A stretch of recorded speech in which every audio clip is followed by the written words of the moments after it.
ధరణి pending సమస్యల పరిష్కారానికి తెలంగాణ ప్రభుత్వం చర్యలు చేపట్టింది. అదనపు కలెక్టర్, రెవెన్యూ డివిజన్ అధికారి స్థాయిలో పరిష్కారం కావాల్సిన ధరణి సమస్యల కోసం CCLA chief commissioner Naveen Mittal సర్క్యులర్ను జారీ చేశారు. ధరణి కమిటీ సూచనల మేరకు మార్గదర్శకాలను జారీ చేసినట్లు భూ పరిపాలన విభాగం చీఫ్ కమిషనర్ స్పష్టం చేశారు. ఈ ఏడాది ఫిబ్రవరి 28వ తేదీన సీసీఎల్ఏ ఇచ్చిన సర్క్యులర్కు లోబడి ఈ సమస్యలను పరిష్కారం చేయాలని స్పష్టం చేశారు.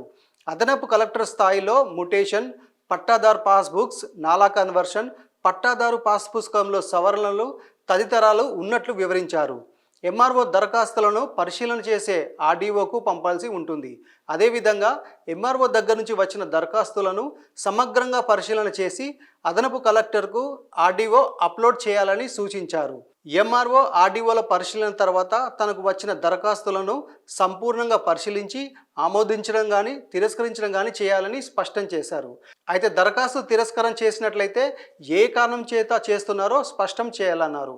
ఆర్డీఓ స్థాయిలో పరిష్కరించాల్సిన అంశాలకు సంబంధించి పెండింగ్ నాలా, డిజిటల్ సైన్ తదితర వాటిని పరిష్కారం చేయాల్సి ఉంటుందని వెల్లడించారు. ధరణి పెండింగ్ సమస్యల పరిష్కారానికి అధిక ప్రాధాన్యత ఇవ్వాలని ఆ సర్క్యులర్లో అధికారులకు సూచించారు. కలెక్టర్తో సంబంధం లేకుండా ఇకపై అదనపు కలెక్టర్ వద్ద 5 రకాల సమస్యలు పరిష్కరించే అవకాశం ఉంది. ధరణి సమస్యల పరిష్కారంతో పెరగనున్న భూ లావాదేవీలు. హెచ్ఎండిఏ పరిధిలో సుమారు 2000 ఎకరాలకు మోక్షం లభించే అవకాశం.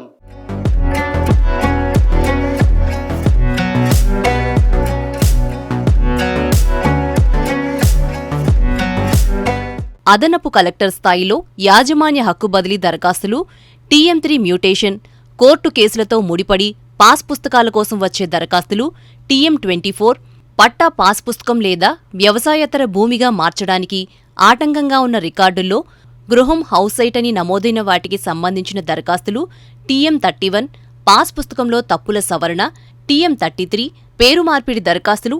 ఇక ఆర్డీఓ స్థాయిలో వారసత్వ బదిలీలకు సంబంధించిన దరఖాస్తులు, TM4, అసైన్ భూములకు పాస్ పుస్తకాలు లేని దరఖాస్తులు, TM27, వ్యవసాయేతర భూముల మార్పిడికి సంబంధించినవి, TM27, సర్వే నంబర్లు, డిజిటల్ సంతకాల దరఖాస్తులను, TM33, డిజిటల్ సంతకాల దరఖాస్తులను పరిష్కరిస్తారు.